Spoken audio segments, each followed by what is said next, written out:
Welcome to a problem in which we're trying to find the derivative of the cosine inverse of x over 5. So let me give you the derivative rules first off. So if we have sine inverse of x, the derivative of that is 1 over the square root of 1 minus x squared. If we have cosine inverse, which is what we have on this particular one, the derivative of that is 1 over, oh, sorry, it's negative 1 over the square root of 1 minus x squared. So it's almost exactly the same formula. And then tangent inverse is a little easier. You have tangent inverse. These are the inverse trig functions. It's going to be 1 over 1 plus x squared. No square root involved, and it's plot positive down there. So there's the three derivative rules for the inverse trig functions. Okay, so we happen to have this one. So let's bring it on down. So f of x equals 7 cosine inverse of x over 5. Okay. Well, let me actually give you this suggestion.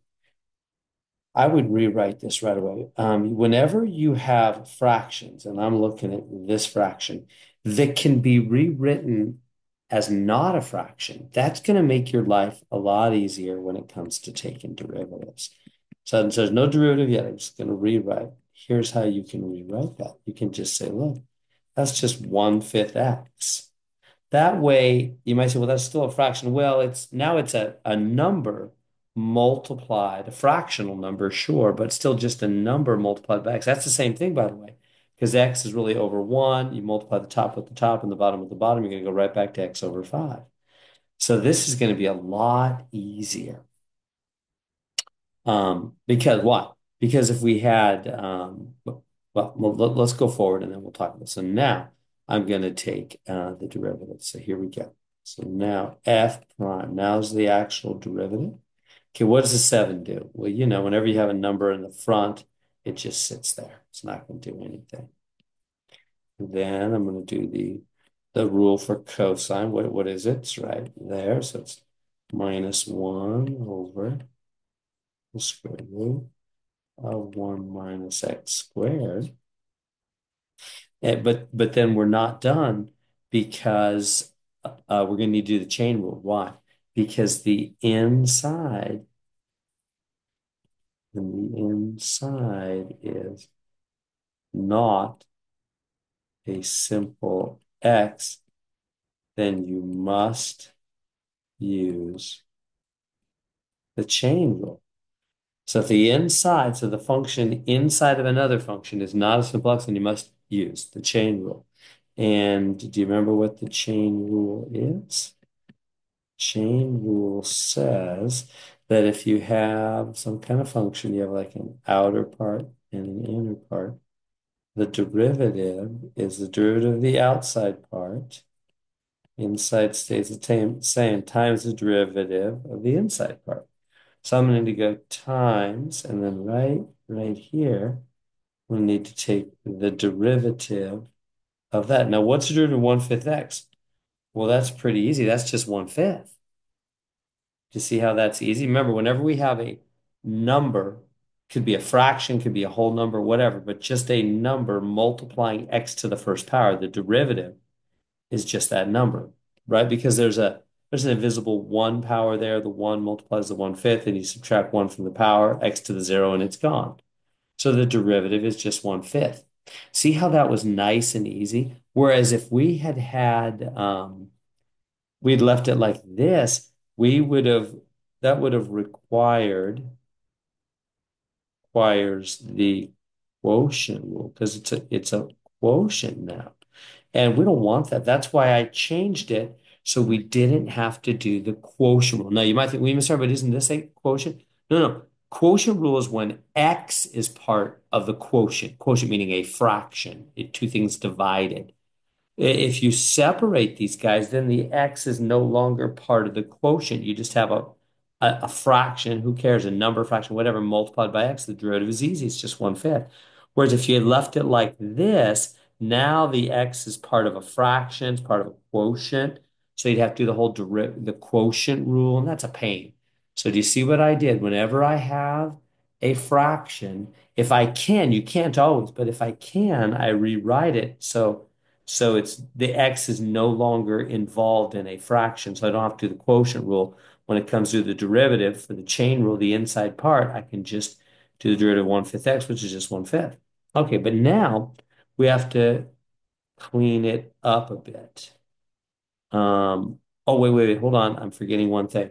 This isn't supposed to be x squared, is it? This is supposed to be 1/5 x squared, right? Because the inside was not a simple x again, right? So whenever they give us a formula like the cosine inverse of x, and they say it's this, and they give us an x, they're saying whatever is here goes right there, aren't they? It's just holding a place. So in our case, this was actually 1/5 x. So right here is 1/5 x, the whole thing squared like that. Okay, so we have to clean that up. That's a complex fraction, you see, because that's a fraction in the bottom of a fraction. That's a complex fraction, and we have to simplify that. Nobody leaves things that way. So okay, so what's that going to be then? Well, it's going to be a little tricky. Here's where some of the trick comes in. So I'm going to let this 7 go to the top. So it's going to become -7 up there, right? 7 times -1. And on the bottom, we're going to have 1 minus, and you realize this is going to be 1/25 x squared, right? Because 1/5 x quantity squared, you square everything, square the 1, square the 5, square the x. Okay, and then there's this other 5, right? The one multiplied the top, and that didn't do anything. The 5 goes to the bottom. Okay. So what do we do about that? So let me help with that. That's a little tricky. What I'd like to do is replace that with the square root of 25. Why am I doing that? Well, that's the same thing first off, right? You realize square root of 25 is 5. So I'm going to replace it with the square root of 25. Now, why am I doing that? Well, because this guy's got a square root, so I want another guy that has a square root so I can combine them. Let me show you. So here we go. On the bottom now. Here's what's going to happen. This 20, now that they're both under square roots, they can combine together. So I can take 1 minus 1/25 x squared, and I can put the 25 now under the root, right? Because here it is under the root. So you see the little trick I did. The 5 was outside of the root, right? So over here, because of the chain rule, we had a 5 in the denominator, but it was outside of the root. So I want to get it in there. So what do? You rewrite the 5 as the square root of 25, same thing, right? And now you can put it under the root. Okay, why is that such a wonderful thing? Well, now you can distribute it. And you see what it's going to do? It's going to take care of this complex fraction problem we're having. So this is going to become -7 over square root. Okay, now this 25 is going to multiply. It's going to hit the 1. So it's going to be 25 minus. And then what's going to happen right here? 1/25 x squared times 25. That's over 1. Cancel, cancel. You see that? So this 25 that's under the root now distributes and cancels. So that's nice. So we're basically there. So now we have -7 over the square root of 25 minus x squared, right? Because these 25s here cancel. And so now, let me get a little nicer x. There we go. There's our answer. It's no longer a complex fraction. It's just a normal fraction. Is that the same answer they got?